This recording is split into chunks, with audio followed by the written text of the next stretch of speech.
Je m'appelle Dorian, j'ai 8 ans et je suis en CM2.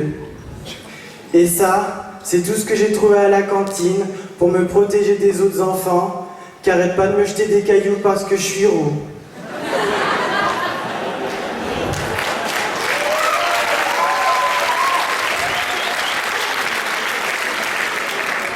Il y en a qui disent que quand il pleut, je sens la pâte à modeler. Et d'autres qui disent que mes taches de rousseur, ça serait dû à une colique de ma mère pendant l'accouchement. N'importe quoi. Alors pour mon exposé, la maîtresse avait demandé d'écrire quelque chose de personnel à la manière d'une fable de Jean de La Fontaine. Ma fable s'appelle donc « Le loup, le renard et la belette ». Par une belle journée de printemps, le loup et la belette gambadaient gaiement à travers les champs. Leur bonheur était parfait, ils étaient fraîchement mariés. Tout allait pour le mieux dans leur couple, mais la belette voulait un enfant, mais le loup, lui, voulait prendre son temps, car il s'investissait dans son job avec acharnement. Un jour, pourtant, une cigogne passa, porteuse d'un heureux événement, et déposa devant leur porte un nourrisson tout mignon.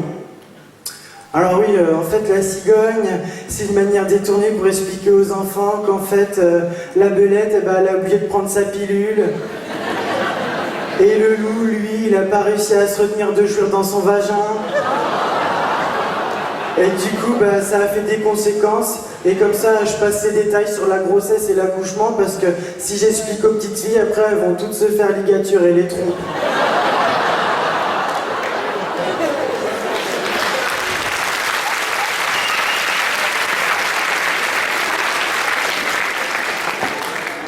Le bébé avait les cheveux roux, et ce qui rendit le loup jaloux. Cette couleur de poils chatoyant lui évoquait quelqu'un d'arrogant. Voilà qui était pour le moins gênant. La belette eut un air embêté, et après une bonne raclée, finit par cracher ses dents et la vérité. « Mon cher, dit-elle, si vous étiez là plus souvent, cet enfant vous serait sans doute plus ressemblant. Il y a quelques mois, un renard, voyant mon air esselé, vint gentiment me visiter et écoutant patiemment mes histoires de belette, finit par me mettre un bon coup de quéquette. » Oui, mais en fait, alors ça, faut comprendre, parce que vous voyez, le loup, il était commercial, et il partait pendant des semaines. Et du coup, la belette, elle était toute seule et elle s'ennuyait. Et là, il y a un renard qui est passé. Et il était trop beau, le renard. Et c'est un malin, le renard. Il lui a dit plein de jolies choses, il lui a fait des tas de promesses. Et une fois qu'elle lui finit sa petite affaire, il lui a fait le coup des croissants et il n'est jamais revenu. Le loup, fou de rage, lui tint à peu près ce langage. « Vous me trompiez ? J'en suis fort aise. Eh bien, morflez maintenant. Je demande le divorce et pour la pension alimentaire, tu peux te brosser, salope. »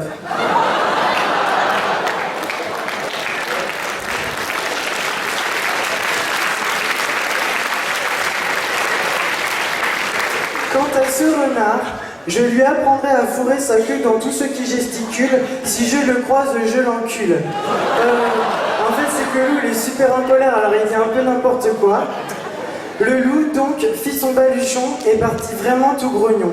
La belette perdit honneur et réputation. Elle dut se résoudre à élever toute seule son renard. Et c'est alors que maman, la belette, commença à boire. Et puis, pour payer son alcool, elle vendit son corps, puis le mien, et sinon, à part ça, tout va bien. C'est pas fini.